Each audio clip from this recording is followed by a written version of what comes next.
여러분 안녕하십니까. 목요일 아침 여수 MBC 뉴스투데이입니다. 순천 조례 호수에 검은 폐수가 유입돼 오염되고 있다는 보도 최근 전해드렸는데요. 조사 결과 검은 폐수는 엉뚱하게도 오염물질을 저감하는 설비에서 발생하고 있었습니다.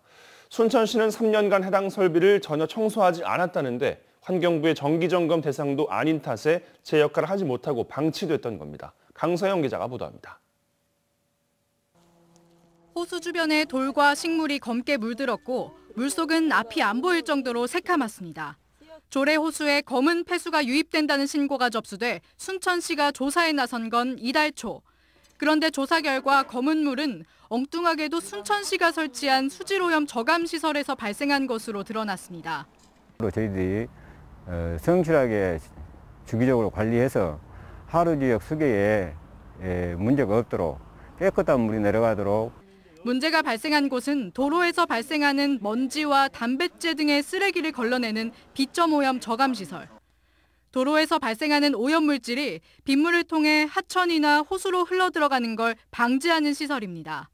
오염 저감을 위해선 1년에 3번씩 시설에 가라앉은 오염물질을 청소해줘야 하지만 순천시는 지난 3년 동안 단 한 번도 청소를 하지 않았습니다. 때문에 담배꽁초와 타이어 조각 등 설비에 오랫동안 쌓여있던 각종 찌꺼기들이 흘러넘쳐 그대로 호수에 유입되고 있었던 겁니다. 그리고 여기 퇴적물이 쌓여서 지금 물이 좀 깨끗하게 못 나가는 거죠. 얼마 전 시설 내부의 청소 작업이 이뤄져 현재는 쌓여있던 슬러지가 모두 제거된 상태입니다. 그나마 환경부는 비점오염 저감 시설을 1년에 한 번씩 점검하고 있습니다. 그러나 해당 시설처럼 2006년 이전에 지어진 곳은 점검 대상조차 아니기 때문에 관리 감독의 사각지대가 존재한다는 지적이 일고 있습니다. 저희가 관리하는 부분이 아니다 보니 현황을 파악하실 수가 있나요? 이걸 다 파악하기는 좀 어려울 것 같아요. 일정 규모 이상의 공사장이나 택지지구 등에선 반드시 설치해야 하는 비점오염 저감 시설. 하지만 일부 시설들이 설치만 해놓고 제대로 관리되지 못한 채 장기간 방치되다 보니 오히려 오염 발생 시설로 전락하고 있습니다. MBC 뉴스 강서영입니다. 여수시 의회가 경도 해양관광단지에 추진 중인 생활형 숙박시설 건립에 반대하며 전액 삭감했던 연륙교 예산을 원안대로 가결했습니다. 여수시 의회는 어제 제219회 임시회 본회의를 열어 경도 진입도로 분담금 71억 7,800만 원이 포함된 1조 6,343억 원 규모의 제3회 추가 긍정 예산을 원안대로 처리했다고 밝혔습니다. 여수시의회는 지난달 임시회에서 미래에셋이 경도에 추진 중인 생활형 숙박시설 건립에 반대하며 경도 진입도로 분담금을 전액 삭감한 바 있습니다. 광양항과 베트남을 연결하는 컨테이너 항로가 새롭게 열렸습니다. 여수광양항만공사는 인천, 부산항 등 국내 주요 항만을 거쳐 베트남 하이퐁을 연결하는 페노션과 동영해운의 컨테이너선 POS 도쿄호가 매주 월요일 광양항에 신규 기항하기로 했다고 밝혔습니다. 공사는 이번 베트남 컨테이너 항로의 신규 개설을 통해 동남아 노선을 이용하는 화주들의 물류 편의성을 크게 개선하고 연간 약 10,000TU 이상의 신규 물동량도 창출할 수 있을 것으로 기대하고 있습니다. 지역 아동센터의 환경과 종사자의 처우가 열악하다는 내용 최근 보도해드렸습니다. 취재 결과 보건복지부는 부족한 예산으로 최저임금에 따른 인건비를 맞추고 있다 보니 의무적으로 아이들을 위해 사용하는 복지 프로그램비 비율을 낮출 수밖에 없는 상황입니다. 돌봄이란 취지가 상당히 퇴색될 수 있다는 우려가 나오고 있습니다. 안상혁 기자가 보도합니다. 지역 아동센터 운영비는 대부분 정부 지원에 기대고 있습니다. 운영비는 이용자 수와 종사자 수, 지역 특성에 따라 인건비와 구분되지 않은 채 지급되고 있습니다. 그렇다 보니 센터 측에서 별도로 인건비를 나누고 있는 상황. 하지만 아이들을 위한 프로그램비나 관리 운영비 등을 먼저 책정한 후 인건비를 분류하다 보니 직원들의 급여는 최저임금 수준에 겨우 맞추고 있습니다. 연차가 오래되신 분과 이제 막 들어온 신입 직원들 사이의 임금 격차가 거의 없다는 겁니다. 왜냐하면 이제 최저임금을 맞춰주는 것만으로도 너무 부담스러운 상황이니까. 또 예산이 부족한 탓에 아이들의 복지를 위해 의무적으로 사용해야 되는 프로그램비 비율이 10%에서 8%로 낮아졌습니다. 최저임금은 상승률을 맞춰줘야 된다라는 입장에서 인건비를 맞춰주기 위해서 프로그램 운영 비율은 낮춰. 이에 대해 종사자들은 추가적으로 지원해주지는 못할 망정 인건비를 이유로 프로그램비 비율을 하향 조정한 것에 대해 분통을 터뜨립니다. 아이들에게 직접적으로 지원해 줄 수 있는 그 복지 사업 부분이잖아요. 근데 그것을 낮춰라 라는 건 저희는 현장에서 사실 납득이 안 되는 부분입니다. 아이들을 프로그램비 깎아서 인건비 채워달라고 하는 말이 아닙니다. 대구와 충북 등은 호봉제를 도입하는 등 종사자 처우 개선을 위해 지방자치단체 차원에서 나서고 있습니다. 하지만 전라남도는 예산이 부족한 데다 다른 지역에 비해 센터가 많다며 호봉제를 당장 도입하기보다는 인건비를 증액하는 데 머물고 있습니다. 이제 이번 추경에 저희가 좀 확보해서 일부라도 조금 증액을 하려고 생각을 하고 있습니다. 인건비를. 코로나19 장기화로 사회적 돌봄이 더 절실해진 이웃들. 지역 아동센터 종사자들의 헌신은 이어지고 있지만 처우 개선은 요원합니다. MBC 뉴스 안상혁입니다.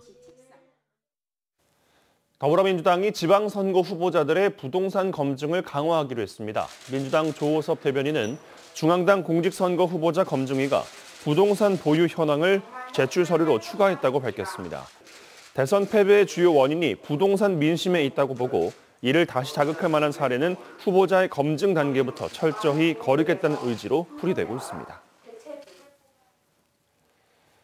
우후죽순 들어서는 축사와 태양광 발전시설 등으로 농어촌이 몸살을 앓고 있습니다. 이런 집단 갈등을 유발하는 인허가는 사전에 주민들에게 공개하자는 조례 제정이 추진돼 눈길을 끌고 있습니다. 문현철 기자가 보도합니다.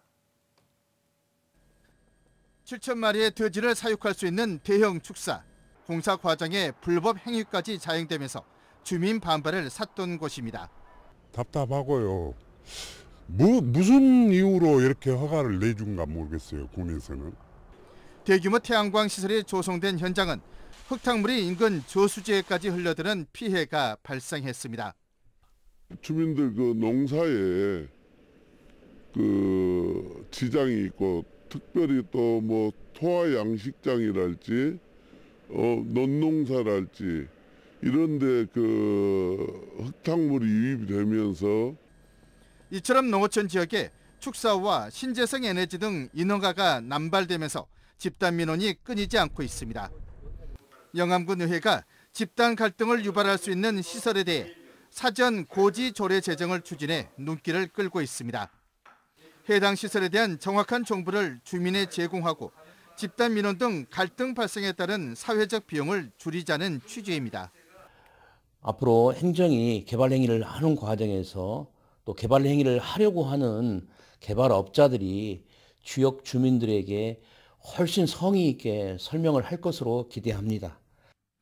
인허가 신청을 접수하면 7일 이내 군청 홈페이지에 게재하고 이장과 공동주택 입주자 대표에 고지하도록 규정하고 있습니다. 또 주민들은 해당 시설 인허가에 대해 군수에게 서면으로 의견을 제출하고 군수는 검토 결과를 주민에 통지하도록 했습니다. 대상 시설은 축사와 위험물 시설, 폐기물 처리장, 발전시설, 장례시설 등 7가지로 규정했습니다. 그동안 인허가 과정에 배제된 반면 피해는 모두 떠안았던 주민들이 사전 고지제를 통해 제 목소리를 낼 수 있는 기회를 찾게 됐습니다. MBC 뉴스 문현철입니다.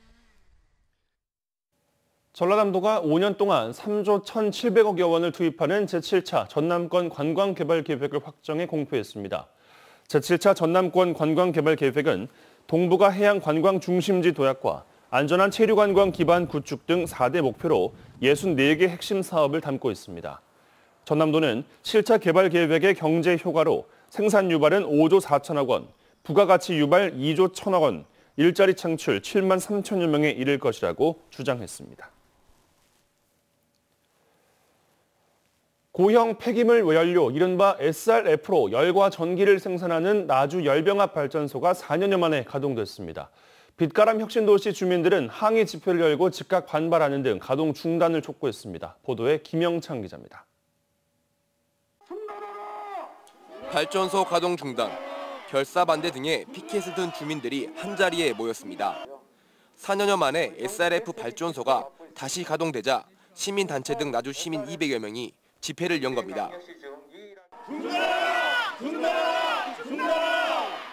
주민들은 발전소 가동을 계속할 경우 건강권과 환경권이 위협받을 수밖에 없다고 주장했습니다. 이건 분명히 아이들 생존권하고 건강에 문제가 돼요. 그리고 저희 쓰레기가 아니잖아요. 나주 쓰레기가 아닌데 왜 나주에서 태웁니까? 발전소 가동 첫날엔 강인규 나주시장이 직접 난방공사를 찾아가 항의를 했습니다. 강 시장은 현재 발전소 사업 개시 신고를 놓고 소송이 진행 중인데 해결 방안이 마련될 때까지 가동을 해서는 안 된다고 밝혔습니다. 나주시는 또 일방적인 가동이라며 과태료 부과도 검토하는 것으로 알려졌습니다. 하지만 난방공사 측은 사업 개시 신고 수리 거부 처분 취소 소송에서 승소하면서 발전소 가동에 대한 적법성과 절차적 정당성을 확보했다며 가동을 강행했습니다. 난방공사는 지난 3주 동안 고체 연료 1,400여 톤을 공급받아 하루에 300톤 정도를 발전소에 투입할 계획입니다. 당분간 하루 최대 용량의 3분의 2만 투입하고 발전소 설비와 연료 공급이 안정화되면 오는 5월부터는 정상 가동에 들어갈 계획입니다. 설비를 가동하면서 간헐적으로 가동을 하고 또 정지해서 점검하고 그 성능을 계속 유지하는 계획을 가지고 있습니다. 발전소 가동을 놓고 첨예한 갈등을 벌이고 있는 나주시와 한국지역난방공사. 주민과 시민단체들도 강력한 투쟁을 예고해 발전소 가동에 따른 긴장감이 다시 고조되고 있습니다. MBC 뉴스 김영창입니다. 농업 예산을 국가 예산의 5% 이상 의무 반영하도록 하는 국가재정법 개정안이 발의됐습니다. 국회 윤재갑 의원이 대표 발의한 개정안은 농업 예산을 국가 예산 가운데 5% 이상 반영하도록 하고 국가 재정 인상률에 비례해 농업 예산 비중도 함께 높이도록 노력해야 한다는 내용을 담고 있습니다. 농업 예산 비중은 지난 2020년까지 3%대를 유지하다 지난해와 올해엔 2%대로 줄어드는 등 농업 예산은 계속 위축되고 있습니다. 광주와 전남 지역의 소비자 심리지수가 2달 연속 기준치 이하에서 머물렀습니다.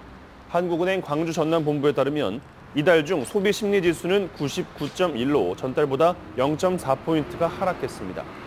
지역의 소비자 심리지수는 지난달 99.5로 기준치 아래로 떨어진 뒤 이번에 더 낮아졌습니다. 이는 코로나19 하루 확진자가 2만 명 안팎을 기록하는 등 오미크론 대확산에 따른 불안 심리가 지수에 반영된 것으로 보입니다.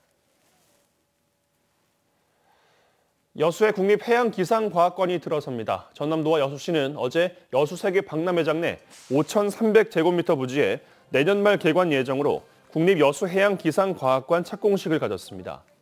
총 사업비 342억 원을 들여 지하 1층, 지상 3층 규모로 지어지는 기상과학관에는 상설 전시관과 360도 특수영상관, 미래기술체험관 등 전시시설과 날씨 놀이터와 해양기상관측관 등 다양한 체험시설이 들어설 예정입니다.